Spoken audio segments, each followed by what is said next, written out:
POFI, Clube Português de Ovinologia e Fenómenos Insólitos.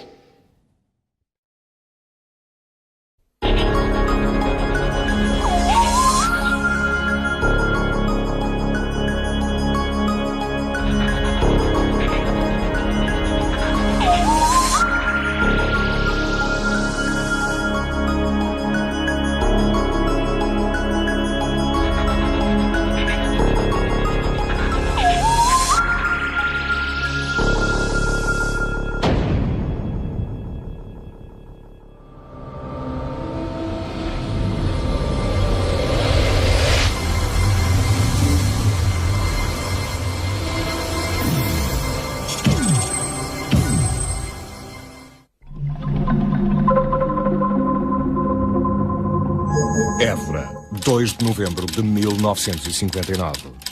Hora aproximada, meio-dia.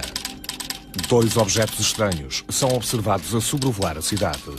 Após a sua passagem, muitos évorenses testemunham um fenómeno insólito e inexplicável. A queda de filamentos brancos que, devido à sua textura, a mítica popular apelida de cabelos de anjo. Haveria alguma relação entre a observação dos objetos voadores não identificados e a posterior queda de filamentos? Que perturbante mistério estaria encoberto no emaranhado desses cabelos de anjo?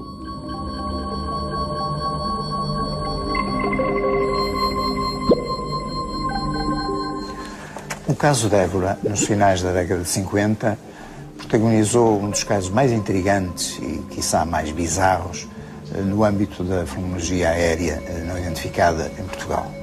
Para além da presença de um objeto aéreo bem identificado em pleno meio-dia, local, a presença maciça de uma massa imensa de filamentos brancos que caíram sobre a cidade veio trazer um novo cambiante a este tipo de ocorrência.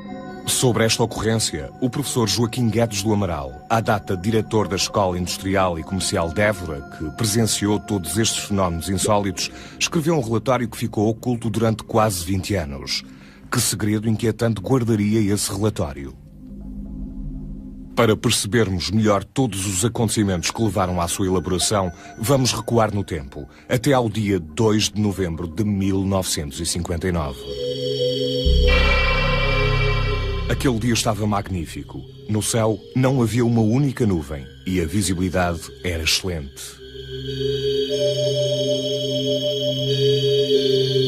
Perto do meio-dia, o professor Amaral foi informado de que um objeto estranho estaria a sobrevoar a cidade. O professor dirigiu-se imediatamente ao pátio da escola. Aí, observou que no céu pairava um objeto redondo, de cor azul clara, que se deslocava lentamente deste para oeste. O professor Amaral voltou rapidamente ao seu gabinete, onde montou um telescópio com o qual focou o estranho objeto. Era um misterioso corpo elíptico que parecia aumentar e diminuir de tamanho e que tanto acelerava a velocidades fantásticas como logo de seguida parava bruscamente no ar. Cerca do meio-dia e meia, apareceu um outro objeto voador não identificado, cuja silhueta se destacou no azul do céu.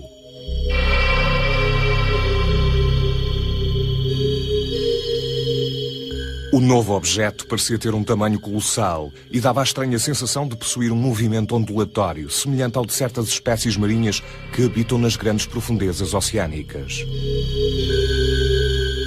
Pouco tempo depois, os dois objetos ganharam rapidamente altura e desapareceram, como se tivessem sido apagados do céu. Os presentes no pátio da escola viram então estupefactos como, de grande altitude e verticalmente, caíam do céu numerosos filamentos de cor esbranquiçada que formavam pequenos emaranhados e que popularmente ficaram conhecidos pelo nome de cabelos de anjo.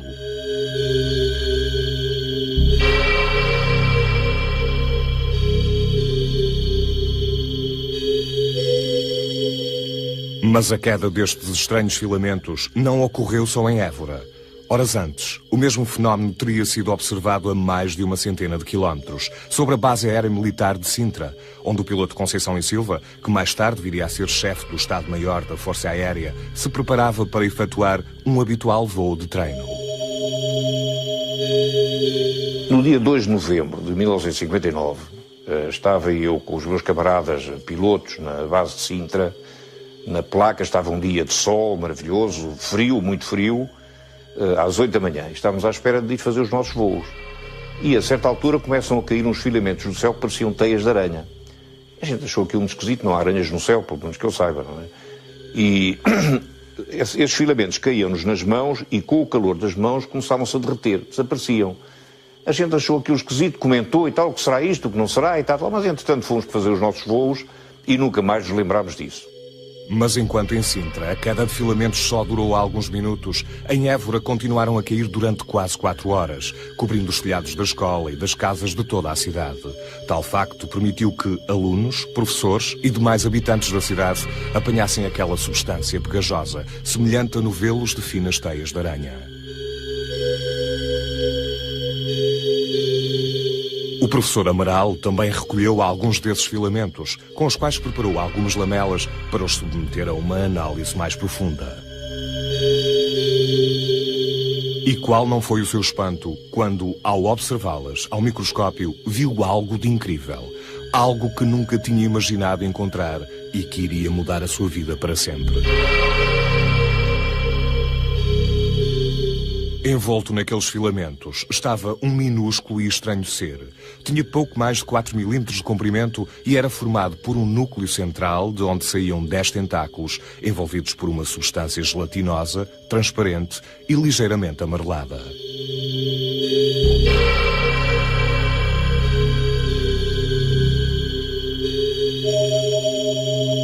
Por coincidência, o professor Amaral era amigo do pai do ex-piloto Conceição e Silva, o comandante Eugênio da Conceição e Silva, professor da Escola Naval e membro da Sociedade Astronómica Francesa. Ainda incrédulo com a sua descoberta, o professor Amaral foi então pedir-lhe uma opinião. O Dr. Amaral era visita de casa do meu pai, ia lá frequentemente a discutir com ele assuntos de astronomia, etc. E lembro-me perfeitamente de, nessa ocasião, ter ido lá com as tais lamelas, terem feito a observação microscópica, de terem feito a análise espectroscópica, que não deu nada, que, digamos, como é que eu dizer, conhecido na Terra, tinha a risca de sódio, que é comum, mas não havia mais nada que pudesse identificar aquilo com qualquer coisa pertencente à nossa biologia. Aquilo tinha vida, parecia ter vida, porque quando se carregava na lamela, aquilo tinha movimentos, encolhia e fazia uma espécie de movimentos de reação à pressão. De facto, toda a gente achou aquilo muito esquisito, mas ninguém sabia o que aquilo era e a coisa ficou por ali. Entretanto, de forma a descobrir a verdadeira natureza daquele pequeno ser, o professor Amaral continuou com as suas investigações e contactou alguns especialistas que formularam diferentes hipóteses para a sua descoberta. Os únicos animais que me parecem semelhantes a este ser são os do tipo dos coelenterados. Confesso, contudo, nada conhecer na biologia que me permita classificá-lo. Apenas posso afirmar que é um ser. Nada posso dizer sobre a sua natureza, pois desconheço qualquer coisa igual na biologia. Isto é um animal e, por consequência, fora da minha especialidade. No entanto, a maioria destes pareceres não foram assinados pelos responsáveis, que posteriormente não os quiseram assumir publicamente. Este facto acabou por gerar alguma polémica no meio científico, bem como algum descrédito à idoneidade do professor Amaral.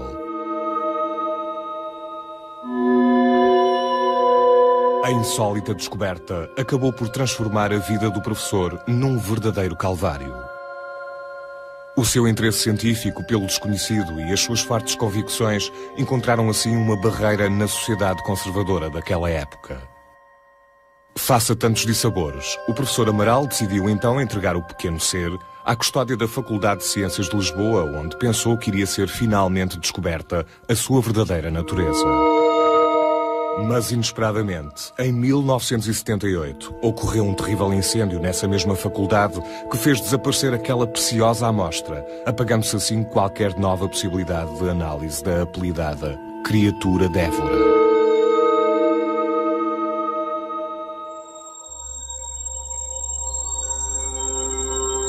Vinte anos depois, este caso chegou ao conhecimento dos elementos do CEAFI, agora denominado de STEC, Centro Transdisciplinar de Estudos da Consciência.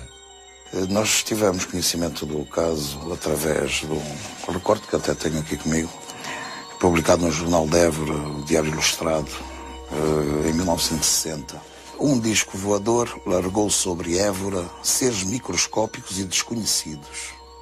A Faculdade de Ciências não consegue identificar o habitante do espaço.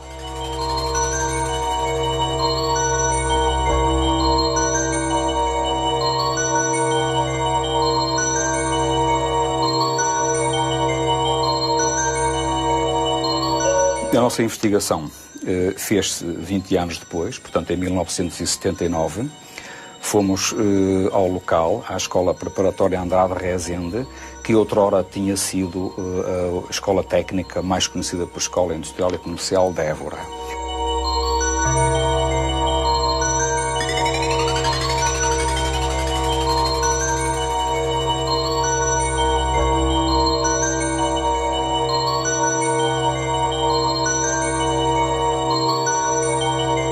Então, fomos falar com as pessoas que conseguimos falar e que ainda lá estavam, que tinham observado a queda dos filamentos.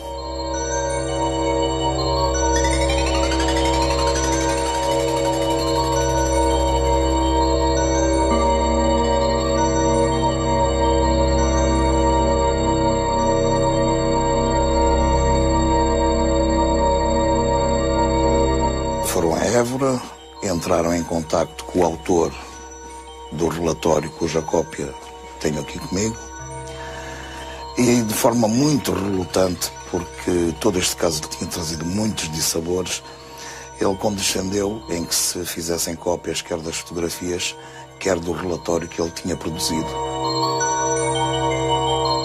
E o que este relatório descreve é a observação do que em princípio parecia ser um objeto de forma lenticular que passou sobre a cidade de Évora, que foi observado pelo autor do relatório e por mais alguns colegas através de um telescópio. No dia 2 de novembro de 1959, sobrevoaram a cidade de Évora 2 ou mais objetos aéreos não identificados que pareciam deslocar-se a grande altitude e possuir consideráveis dimensões. Tais objetos, quer pela sua forma, quer pelas caprichosas trajetórias dos seus movimentos, não poderiam confundir-se com aviões, balões-sondas ou quaisquer fenómenos astronómicos ou meteorológicos conhecidos. E após a sua passagem, e durante a sua passagem também, houve uma queda de filamentos que foram recolhidos na escola de Évora. Coincidindo com a passagem dos objetos aéreos não identificados, começaram a notar-se no céu, pouco depois do meio-dia, numerosos filamentos que caíam de grande altura e quase verticalmente. E será que havia alguma relação entre a observação dos objetos aéreos não identificados e a posterior queda de filamentos? Para o professor Amaral, é claro no seu espírito que havia uma relação causa e efeito, uma relação direta da passagem dos engenhos, estranhos engenhos, ele chamava-lhe discos voadores mesmo, e a queda dos filamentos. Entretanto, foi obtido um apoio oficial por parte das autoridades militares para a realização de uma investigação sobre o caso de Évora. Nós pedimos à Força Aérea Portuguesa, na pessoa então do chefe do Estado-Maior da Força Aérea Portuguesa, o General Lemos Ferreira, um inquérito à veracidade ou não dos factos ocorridos. Ele chamou nessa altura ao seu gabinete na altura subalterno que tinha, que era o futuro General Conceição e Silva. E eu disse, não, o Dr. Amaral o conhecia, era uma pessoa credível, era um homem interessado pelos assuntos de ciência, muito dedicado à astronomia e o relatório dele, que eu na altura não conhecia, o relatório, mas mostraram na altura, o relatório dele parece-me ser equivaler precisamente àquilo que eu assisti, a parte que eu assisti, não é? Que foi o contato com o meu pai. Das minhas recordações acerca das visitas do Dr. Amaral à casa do meu pai, do seu interesse pelos assuntos astronómicos, da sua seriedade como pessoa, sou levado a concluir que o documento em questão é digno de todo o crédito.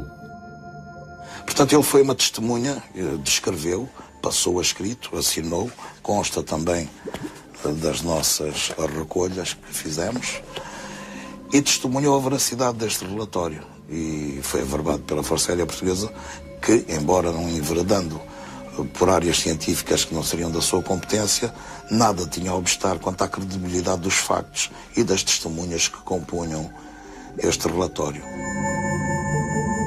Acerca da constatação de um fenómeno insólito que ocorreu na cidade de Évora em 2 de novembro de 1959, declara-se para os efeitos tidos por convenientes que a Força Aérea não tem conhecimento de quaisquer factos que a levem a pôr em dúvida quer a veracidade dos acontecimentos relatados, quer as idoneidades do autor do relatório e do CEAFI.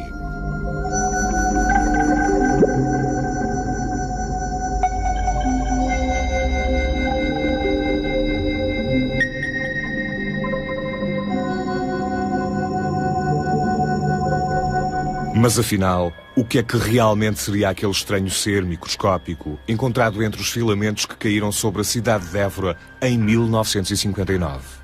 Nós não chegamos a qualquer conclusão quando 20 anos depois nos deslocámos ao local, porque o nosso intuito era o de receber os relatos, mesmo até em bruto, das observações que as pessoas tiveram e, portanto, não tratá-los de forma interpretativa.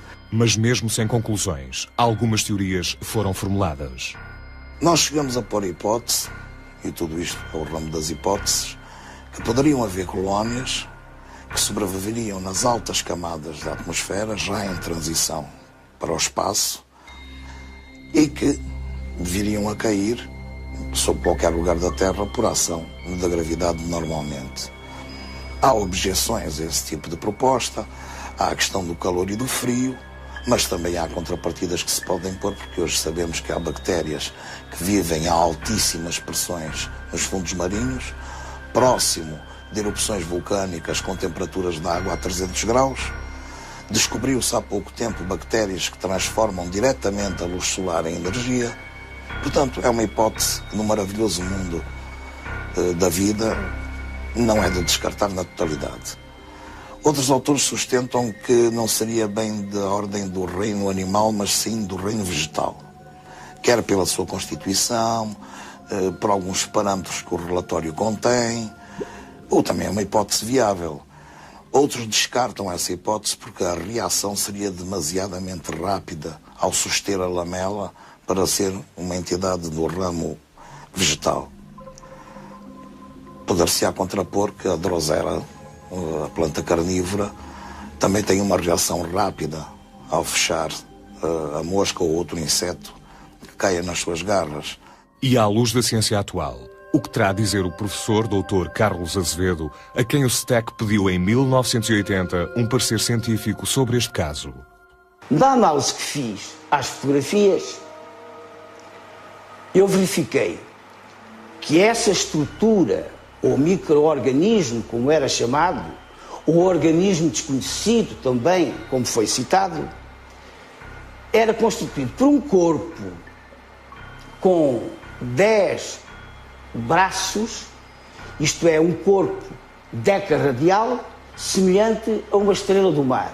As fotografias não mostravam esse corpo com qualquer tipo de organização celular.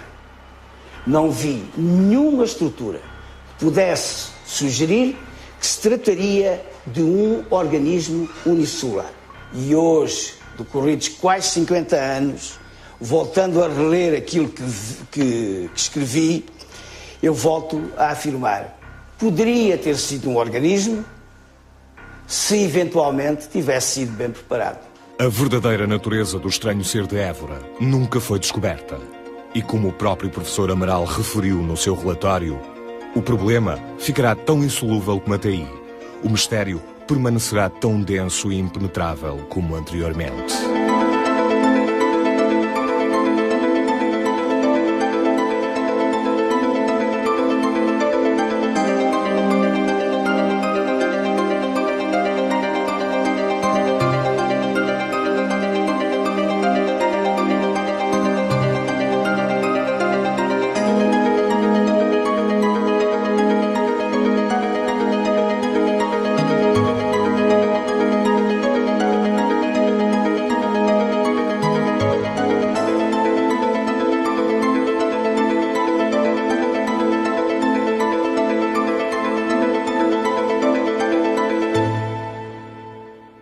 Como vimos, o caso da Évora apresenta nuances importantes e significativas que, naturalmente, suscitaram o interesse, ainda que muito discreto, como vimos, com vários incidentes de percurso, por parte dos nossos investigadores, particularmente da Faculdade de Ciências de Lisboa. Mas, de facto, o que podemos retirar deste caso é a sua analogia com outras quedas semelhantes do mesmo tipo de material, de filamentos esbranquiçados, que, por exemplo, ocorreu várias vezes em Fátima e que coloca, de facto, algumas interrogações fundamentais relativamente a este tipo de material. O que fica das análises dos biólogos, enfim, dos parceiros da zoologia e dos parceiros científicos em geral, é, de facto, também um grande ponto de interrogação. O que me parece importante, de facto, é todo o processo, todo o investimento que foi feito na época, apesar das condições difíceis, enfim, de algum secretismo, de algum temor, de algum receio no meio científico, mas que felizmente acabaram por ser passíveis de análise, embora tardiamente e infelizmente sem acesso direto ao principal, digamos, protagonista deste caso, o pequeno e estranho ser microscópico.